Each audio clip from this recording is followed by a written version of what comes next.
दोस्तों तो आज का हमारा टॉपिक है प्रॉपर्टीज़ ऑफ आयनिक कंपाउंड्स। तो चलिए आइए देखते हैं इस टॉपिक के अंदर क्या है।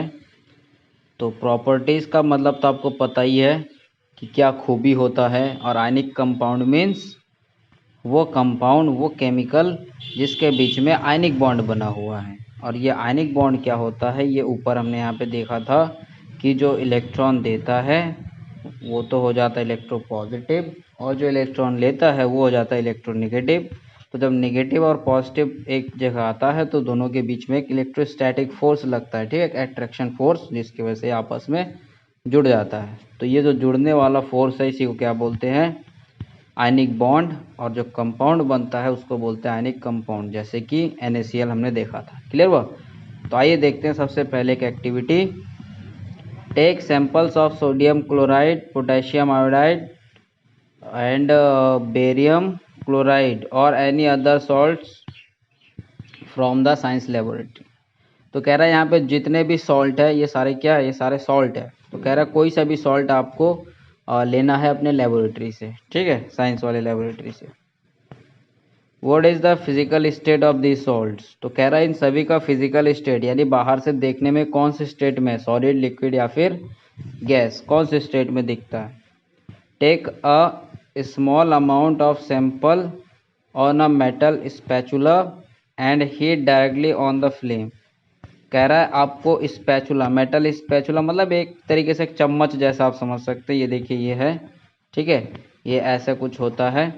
और इसमें जैसे चम्मच हम बोलते हैं ना, चम्मच, तो इसके आगे छोटा सा एक ऐसे रखने के लिए होता है जगह जहाँ पे हम चीज़ों को रखते हैं। तो इसको बोलते हैं स्पैचुला, जो कि आपके साइंस लैब में दिखेगा, ठीक है। आप एक तरीके से समझ सकते हैं चम्मच। तो आपको क्या करना है, उस मेटल स्पैचुला यानी कुछ चम्मच जैसा स्ट्रक्चर होता है उसके ऊपर लेना है और उसको डायरेक्ट फ्लेम के ऊपर हीट करना है। ये देखिए फ्लेम है, इस फ्लेम के ऊपर ये डायरेक्ट हीट किया जा रहा है। क्लियर हुआ? Repeat with other samples. और ये जो एक्टिविटी है इसको और सैंपल के साथ भी करना है। व्हाट डिड यू ऑब्जर्व, कि आपने क्या देखा उसके बाद। Did the sample impart any colour to the flame. तो कह रहा है क्या इसमें जो कलर है उस कलर में कोई चेंज वगैरह आया है क्या। डू दिस कंपाउंड मेल्ट, कि क्या ये कंपाउंड मेल्ट हुआ। Try to dissolve the samples in water. तो कह रहा है इस सैंपल्स को आपको वाटर में डिजॉल्व करने की कोशिश करना है, फिर उसके बाद पेट्रोल में, फिर उसके बाद केरोसिन में, ठीक है। Are they soluble. तो कह रहा है जब आपने वाटर में डिजॉल्व किया या पेट्रोल में या केरोसिन में, तो क्या उस टाइम पे ये सॉल्यूबल हुआ। क्लियर हुआ? सॉल्यूबल मतलब कि क्या ये उसमें मिक्स हो गया, घुल गया। Make a circuit as shown in figure 3.8। उसके बाद आपको क्या करना है, एक सर्किट बनाना है, जैसा कि देखिए यहाँ फिगर 3.8 में बना रखा है ये नीचे, ठीक है ना। तो ऐसा कुछ आपको भी एक सर्किट बनाना है। ये देखिए नीचे फिगर में बना रखा है सर्किट, ठीक है। ये दो ग्रेफाइट रॉड हो गया और इसके अंदर सॉल्ट सॉल्यूशन डाल दिया और इधर ऊपर ये बैटरी लगा दिया, फिर ये रहा बल्ब, फिर ये रहा आपका स्विच। क्लियर हुआ? तो इस तरीके से अरेंजमेंट करना है। फिर देखिए क्या कह रहा है, and insert the electrodes into the solution of one salt. तो इसमें कोई भी एक सॉल्ट का सॉल्यूशन बनाना है और उसके अंदर इलेक्ट्रोड यानी ये जो ग्रेफाइट की रॉड है इसको बोलते हैं इलेक्ट्रोड, इसको डाल देना है, ठीक है। व्हाट डिड यू ऑब्जर्व, उसके बाद आपको क्या दिखा।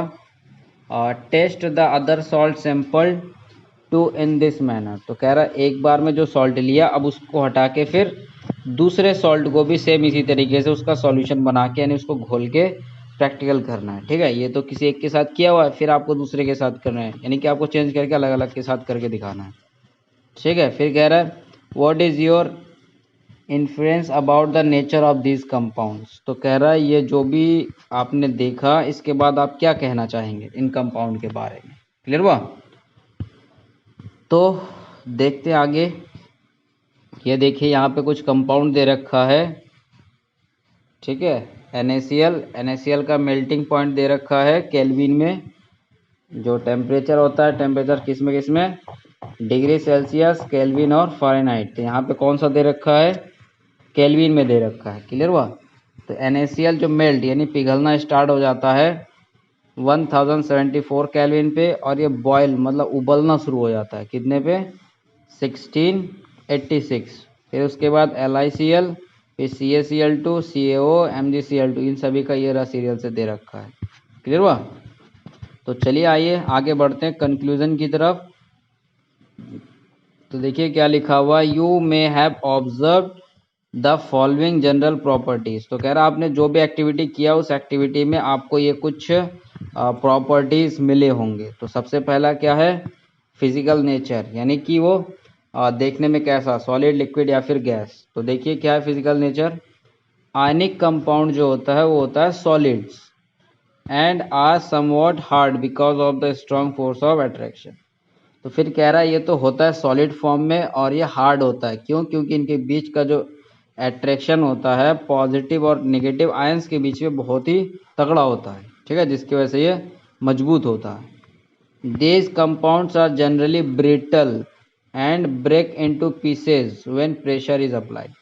तो देखिए ब्रिटल मतलब क्या होता है, ब्रिटल मतलब हिंदी में बोलते हैं भंगुर, मतलब ये जैसे कोई चीज़ है, ठीक है, अगर इसको आप तोड़ेंगे तो ऐसा नहीं होगा कि ये लंबा हो जाएगा कि इतना है, आपने इसको पीट दिया तो इतना हो गया, नहीं, ये क्या हो जाएगा, टुकड़े टुकड़े में बिखर जाएगा, ठीक है। जैसे आप समझ सकते हैं, नमक का एक बड़ा टुकड़ा ले लीजिए, अब उसके ऊपर आप अगर हथौड़ा मारेंगे तो ऐसा नहीं होगा कि वो नमक अगर ऐसा है तो जनरली क्या होता है मेटल के साथ, अगर ये ऐसा है इसको अगर हथौड़ा मारेंगे तो ऐसे लंबा हो जाएगा, लेकिन ये ऐसा नहीं होता, ये क्या हो जाएगा, ब्रिटल हो जाएगा, ठीक है, मतलब ये बिखर जाएगा, मतलब कि ये छोटे छोटे पीसेज में टूट जाएगा, है ना।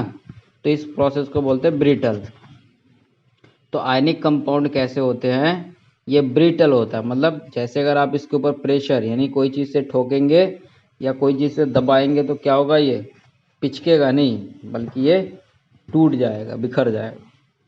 फिर आता है मेल्टिंग एंड बॉइलिंग पॉइंट, यानी एक जो मेल्ट यानी पिघलता कितने पे है और उबलता कितने पे है।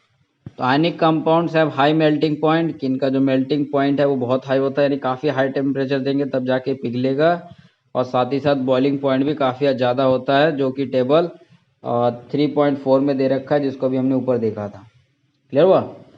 This is because a considerable amount of energy is required to break the strong interionic attraction.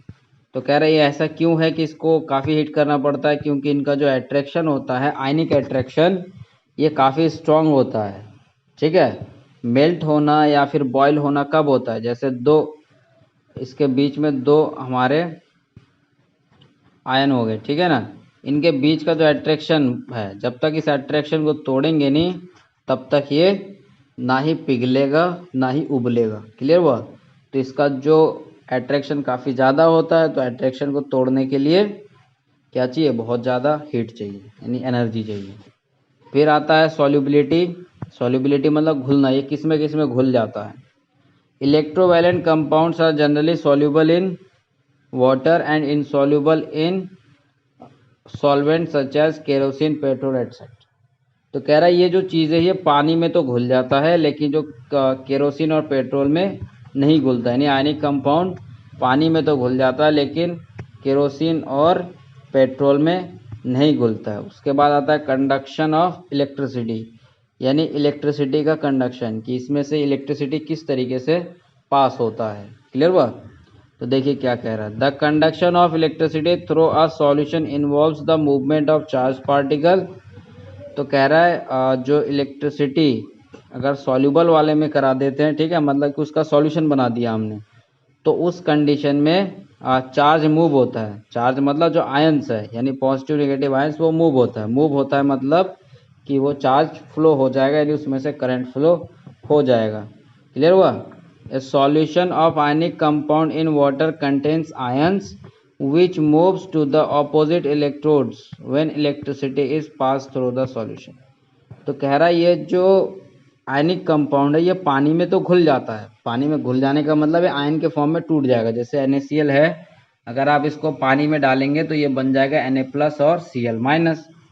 तो अब कह रहा है ये जो Na+ और Cl- बनेगा ना, ये अलग अलग इलेक्ट्रोड, यानी वो जो हमने बैटरी लगाया है ना ऊपर, ये देखिए यहाँ पे, तो इसके अंदर जो NaCl सपोज कीजिए है क्या है Na+ और Cl-, तो ये प्लस वाला जो वाला इलेक्ट्रोड निगेटिव होगा निगेटिव वाले के पास चला जाएगा, और ये निगेटिव वाला यानी क्लोरीन पॉजिटिव वाले के पास चला जाएगा।